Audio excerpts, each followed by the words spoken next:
വാക്ക് പാലിച്ച് ഇടതുപക്ഷ സർക്കാർ. രാജ്യത്തെ ആദ്യ അതിദരിദ്ര മുക്ത സംസ്ഥാനമായി കേരളം മാറുകയാണ്. 64,006 കുടുംബങ്ങളെയാണ് സർക്കാർ കൈപിടിച്ചുയർത്തി നവകേരളത്തിലേക്ക് നയിക്കുന്നത്. 67ാമത് കേരള പിറവി ദിനത്തിലാണ് കേരളം അഭിമാന നേട്ടം സ്വന്തമാക്കുന്നത്. ഇതിലൂടെ പൂവണിയുന്നത് കേരളം എന്ന ജനാധിപത്യ സംസ്ഥാനത്തിന്റെ എക്കാലത്തെയും സ്വപ്നമാണ്. രണ്ടാം പിണറായി സർക്കാരിന്റെ നിശ്ചയദാർഢ്യം. അതിലാണ് അതിദരിദ്രരില്ലാത്ത കേരളം ഉയർന്നു വന്നത്. നവംബർ 1 കേരള പിറവിയുടെ ദിനാണല്ലോ. ആ 2024 നവംബർ 1 നമ്മുടെ നാട്ടിലെ അതിദരിദ്രരിൽ മഹാഭൂരിഭാഗം അതിദരിദ്രാവസ്ഥയിൽ നിന്ന് മോചനം നേടിയിട്ടുണ്ടാവും.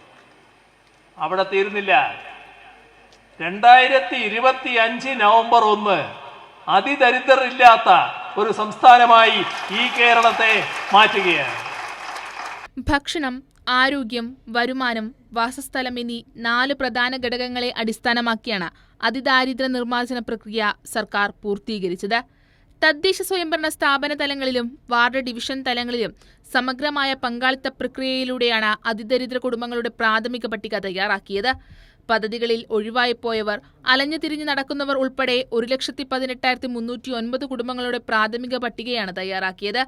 ഇതിൽ നിന്നും 87,158 കുടുംബങ്ങളുടെ ചുരുക്കപ്പട്ടികയും 73,747 കുടുംബങ്ങളുടെ മുൻഗണനാ പട്ടികയും തയ്യാറാക്കി. ഇതിൽ അനർഹരെ ഒഴിവാക്കി 1,03,099 വ്യക്തികൾ ഉൾപ്പെടുന്ന 64,006 അതിദരിദ്ര കുടുംബങ്ങളുടെ അന്തിമ പട്ടിക പ്രസിദ്ധീകരിച്ചു. പദ്ധതിയുടെ ആദ്യഘട്ടമെന്ന നിലയ്ക്ക് ഒരു കുടുംബത്തിന് അത്യന്താപേക്ഷിതമായ ഭക്ഷണവും ചികിത്സയും ഉറപ്പുവരുത്തുന്നതിനാണ് പ്രഥമ പരിഗണന നൽകിയത്. 3 നേരത്തെ ആഹാരം കണ്ടെത്താൻ കഴിയാത്ത 20,648 അതിദരിദ്ര കുടുംബങ്ങൾക്കായി ഇടതടവില്ലാത്ത ആഹാരം ഉറപ്പുവരുത്തി. 18,438 കുടുംബങ്ങൾക്ക് ഭക്ഷ്യക്കിറ്റുകൾ റേഷൻ കടകൾ വഴി വിതരണം ചെയ്തു. സ്വയം പാചകം ചെയ്യാൻ കഴിയാത്ത 2,210 കുടുംബങ്ങൾക്ക് പാചകം ചെയ്ത ആഹാരം കുടുംബശ്രീ വഴി ഉറപ്പുവരുത്തി. വാതിൽപ്പടി സേവനമായി അതിദരിദ്രർക്ക് ആഹാരം നൽകി. ആരോഗ്യ പ്രശ്നങ്ങളാൽ ബുദ്ധിമുട്ടുകൾ നേരിട്ട 29,427 കുടുംബങ്ങൾക്ക് ചികിത്സയും മരുന്നും നൽകി. വരുമാനമില്ലാതെ കഷ്ടത അനുഭവിക്കുന്ന കുടുംബങ്ങൾക്ക് വരുമാനദായക പ്രവർത്തനങ്ങൾക്ക് വേണ്ട ആനുകൂല്യങ്ങൾ ഉറപ്പുവരുത്തി. ഉപജീവനം പദ്ധതി മുഖേന 3,820 പേർക്കും, തദ്ദേശ സ്വയംഭരണ സ്ഥാപനങ്ങൾ നേരിട്ട 272 പേർക്കും, മറ്റു വകുപ്പുകൾ വഴി 212 പേർക്കും, സ്വകാര്യ സ്ഥാപനങ്ങൾ മുഖേന 88 പേർക്കും ധനസഹായവും പരിശീലനവും ഉറപ്പുവരുത്തി. സാമൂഹ്യനീതി വകുപ്പിന്റെയും വനിതാ ശിശുവികസന വകുപ്പിന്റെയും പിന്തുണയോടെ ഏകാംഗ കുടുംബങ്ങളെ സുരക്ഷിതമായി ഷെൽട്ടർ ഹോമുകളിൽ മാറ്റിപ്പാർപ്പിച്ചു.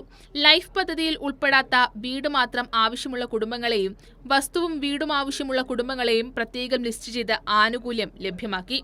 ഭൂമിയും വീടും ആവശ്യമായിരുന്ന 2,713 ഗുണഭോക്താക്കൾക്ക് ഭൂമിയും വീട് നിർമ്മാണത്തിനായി സാമ്പത്തിക സഹായവും ഉറപ്പുവരുത്തി. വിവിധ പദ്ധതികളിലായി പൊതുജനങ്ങൾക്ക് ലഭ്യമായ എല്ലാ സർക്കാർ സഹായവും സേവനവും സംയോജിപ്പിച്ചു. പദ്ധതിയുടെ കാര്യക്ഷമമായ മോണിറ്ററിംഗിനായി വാർഡ് ഡിവിഷൻ തലം, തദ്ദേശ സ്ഥാപന തലം, ജില്ലാ തലം, സംസ്ഥാന തലം എന്നിവിടങ്ങളിൽ ശക്തമായ സംഘടനാ സംവിധാനങ്ങളും സ്ഥാപിച്ചിട്ടുണ്ട്. കൈരളി ന്യൂസ്, തിരുവനന്തപുരം.